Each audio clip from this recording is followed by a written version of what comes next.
And I told someone a story the other day that reminded me of something. We were talking about creativity, and I did you remember this because you sang a song about it. Winston tastes bad like the water I just had. So my former copywriting partner, Greg, and I did a consulting stint in Winston-Salem, North Carolina. We were actually brought down to an agency to save the Winston cigarette account.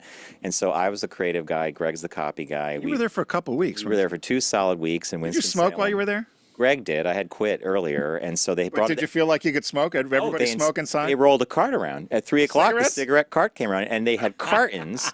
And Winston was like, "You need to have smoking in your office. You need to offer your employees these cigarettes." Really? Place stank of cigarette smoke. Greg was in heaven. I had just quit, my and Greg's God. like, "I'm free cigarettes." So we go into the creative director's office one day, and we presented our first week of work. And he looks. He goes, okay.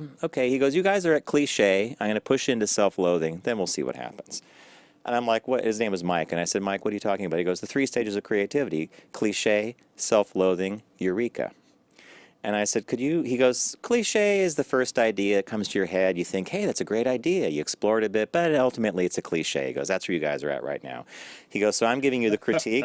And he goes, "And I can tell that you guys are not happy with what I'm saying." He goes, "That's okay. It's a critique." He goes, "Don't take it personally, but we need to be somewhere else." He goes, "So you're going to go back to your little cubicle." And he goes, "Greg, you may smoke a cigarette."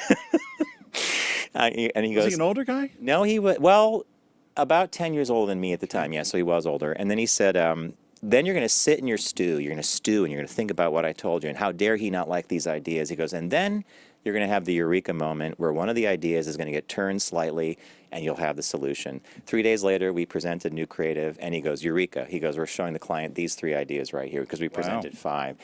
And I never forgot. Look, I'm repeating the story. Cliche, self-loathing, eureka. 3 stages of creativity.